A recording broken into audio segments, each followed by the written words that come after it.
두 절 말씀을 우리 다 같이 한 목소리로 읽습니다. 내가 넘어지게 되었고 나의 근심이 항상 내 앞에 있사오니 내 죄악을 아뢰고 내 죄를 슬퍼함이니이다. 아멘.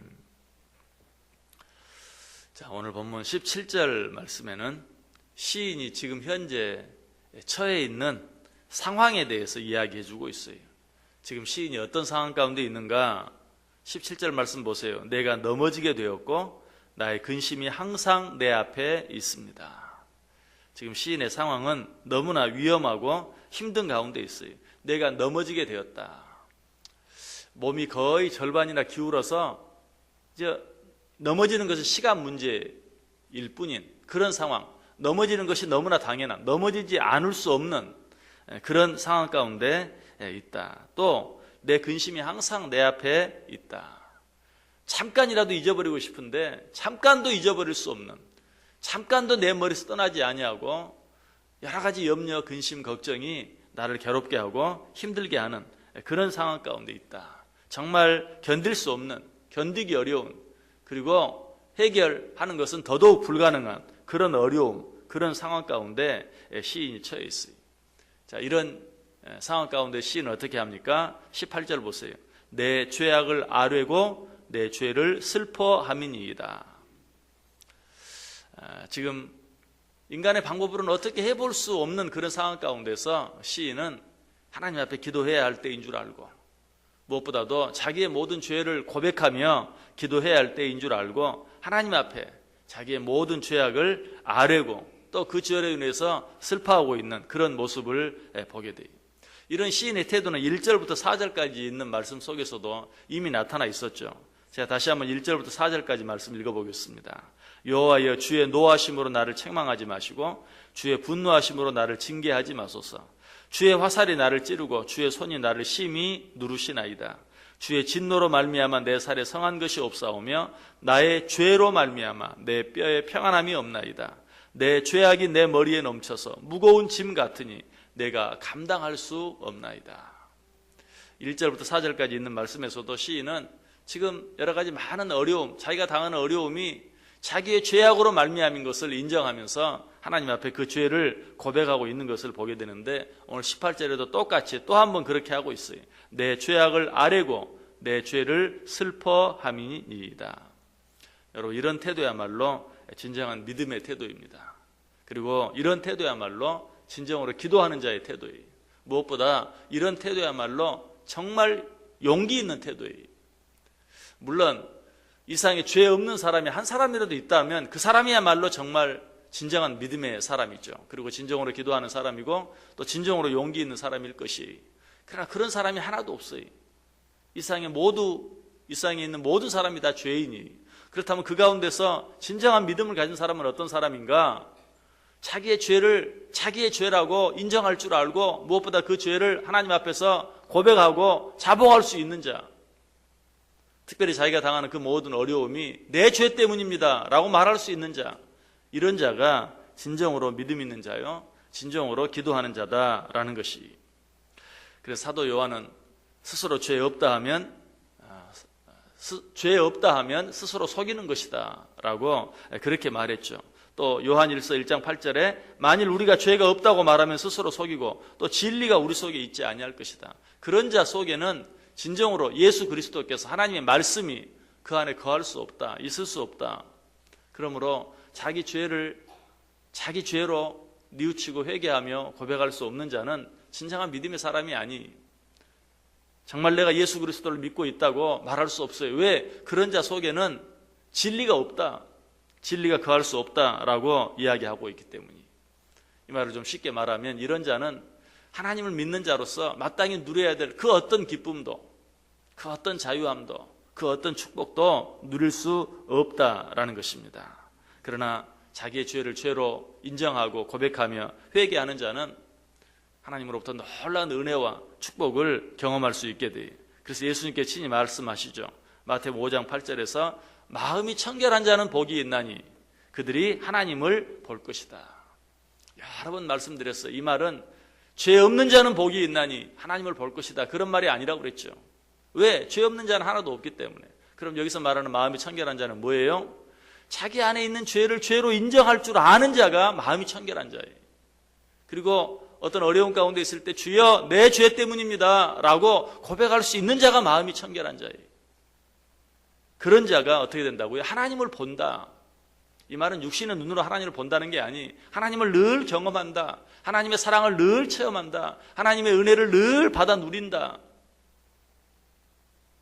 라고 예수님께서 산상수훈에서 우리에게 말씀해 주고 있습니다. 오늘 시인 다윗은 이 사실을 알았어요. 그래서 견딜 수 없는, 어떻게 해볼 수 없는 그런 상황 가운데서 이 일 가운데서 벗어날 수 있는 것은 내 죄를 솔직하게 인정하고 고백하는 것뿐이라는 사실을 알고 그는 지금 자기 죄를 고백하고 있는 것이, 내가 넘어지게 되었고 나의 근심이 항상 내 앞에 있사오니 내 죄악을 아뢰고 내 죄를 슬퍼함이니이다. 여러분, 우리 그리스도인들은 정말 모든 어떤 일들이 있을 때이든지 그 일들을 나 때문입니다, 내 죄 때문입니다, 항상 거기서부터 시작할 수 있어야 돼요. 설령 그것이 나 때문이 아니고 내 죄 때문이 아니라 할지라도 우리는 먼저 나 자신을 돌아보면서 나 때문입니다, 내 죄 때문입니다 라고 고백할 수 있어야 돼요. 그것이 진정한 믿음의 태도예요. 그렇다면 이런 죄의 결과로부터 벗어나서 진정한 평안과 기쁨을 얻기 위해서는 어떻게 해야 할까요? 시편 32편 5절에 보면 내가 이르기를 내 허물을 여호와께 자복하리라 하고 주께 내 죄를 아뢰고 내 죄악을 숨기지 아니하였더니 곧 주께서 내 죄악을 사하셨나이다. 죄를 자복하는 것, 그 외에 다른 방법이 없어요. 요한일서 1장 9절에도 말해요. 만일 우리가 우리 죄를 자백하면 그는 미쁘시고 의로우사 우리 죄를 사하시며 우리를 모든 불의에서 깨끗하게 하실 것이다. 이 말씀 바로 앞에 어떤 말씀이 있죠? 요한일서 1장 8절 말씀, 아까 읽었던 죄 없다 하면 스스로 속이는 것이다. 그러면 어떻게 해야 되는가? 우리 죄를 자백해야 합니다. 죄 없다고 자기를 속이면 예수 그리스도께서 나와 함께 할 수 없다, 진리가 그 속에 없다. 그러나 죄를 자백하면 저는 미쁘시고 의로우사 우리의 모든 죄를 사해 주시고 우리를 모든 불의에서 깨끗하게 해 주실 것이다. 잠언 28장 13절에도 말합니다. 자기의 죄를 숨기는 자는 형통하지 못하나 죄를 자복하고 버리는 자는 불쌍히 여김을 받으리라. 하나님께서 불쌍히 여겨주시면 아무것도 염려할 게 없어요. 하나님이 불쌍히 여겨주신다는 것은 아이고 불쌍해라, 아이고 불쌍해라, 이게 아니, 하나님이 불쌍히 여겨주신다는 것은 하나님이 내 편이 되어주시겠다는 것이, 하나님이 나와 함께 해주시겠다는 것이, 하나님이 나를 도와주시겠다는 것이. 어떤 자를 불쌍히 여겨주신다고요? 자기 죄를 자백하면서 자기 죄를 내어놓고 회개하는 자, 하나님께서는 이런 자를 불쌍히 여겨주신다. 그런 자의 편이 되어주시고 그런 자를 도와주시고 그런 자와 함께 해주신다. 그런데 죄를 자복한다는 것이 뭡니까? 지금 제가 여러분에게 설교하면서 여러 번 표현한 것처럼 하나님 내 죄 때문입니다, 내가 잘못했습니다, 입술로만 그렇게 고백하는 것입니까? 얼마 전에도 분명히 말씀을 드렸어요. 진정한 죄의 고백, 진정한 죄의 자백은 상한 심령으로부터 비롯되는 것이다. 상한 심령은 다른 말로 하면 애통하는 마음에서 나오는 것.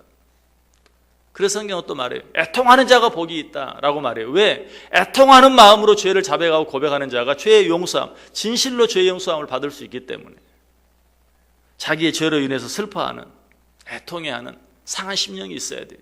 그런 상한 심령으로부터 나오는 죄의 자백, 죄의 고백이 있을 때 하나님께서 우리의 죄들을 용서해 주신다. 시편 51편 17절에 말합니다. 하나님께서 구하시는 제사는 상한 심령이라. 하나님이여 상하고 통회하는 마음을 주께서 멸시하지 아니하시리이다. 그리고 예수님께서 산상수훈에서 애통하는 자는 복이 있나니 그들이 위로를 받을 것입니다. 상한 심령에서 나오는 모든 죄의 고백, 죄의 자백, 하나님이 이런 죄를 용서하신다. 이런 상한 심령을 가지고 우리는 하나님 앞에 우리의 모든 죄를 고백해야 돼요.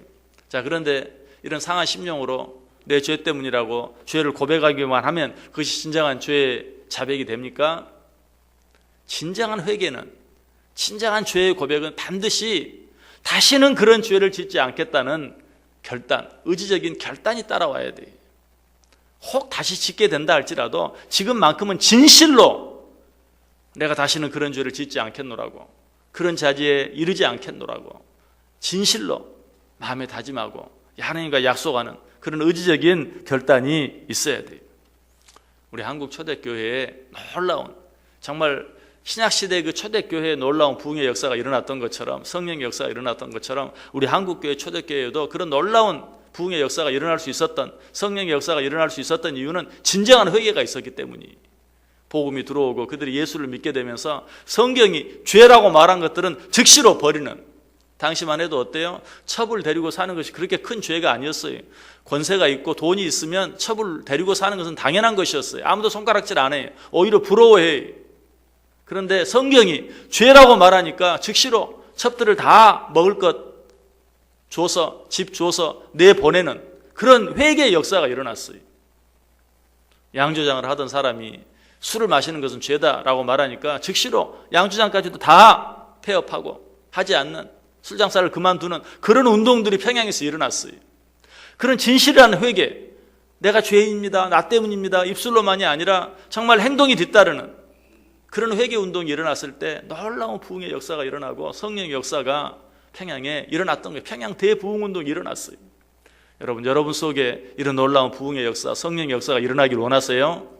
진실한 회개, 진실한 죄의 고백, 진실한 죄의 자백, 그것이 어떤 것이라고 그랬어요? 상한 심령에서 나오는 죄의 고백 뿐만 아니라 다시는 그런 죄를 짓지 않기로 마음에 결단하고 그대로 행하는 삶이 있을 때 내 안에 진정한 부흥이 있고 내 안에 진정한 성령의 역사들이 일어나게 된다는 것이. 이처럼 우리의 죄를 자백하면 하나님은 우리와 함께 하시고 우리에게 복을 주세요. 그러나 그렇게 하지 아니하면 그런 자들은 죄 가운데 망할 수밖에 없다라고 이야기하고 있어요. 여러분 어떤 자리에 서기를 원하세요? 먼저 내가 알면서도 짓고 있는 죄, 알면서도 지었던 죄가 있다면 나 때문입니다. 내 죄 때문입니다. 내가 그러한 죄를 지었습니다 라고 진실로 상한 심령을 가지고 하나님 앞에 그 죄를 내어놓고 자백하세요.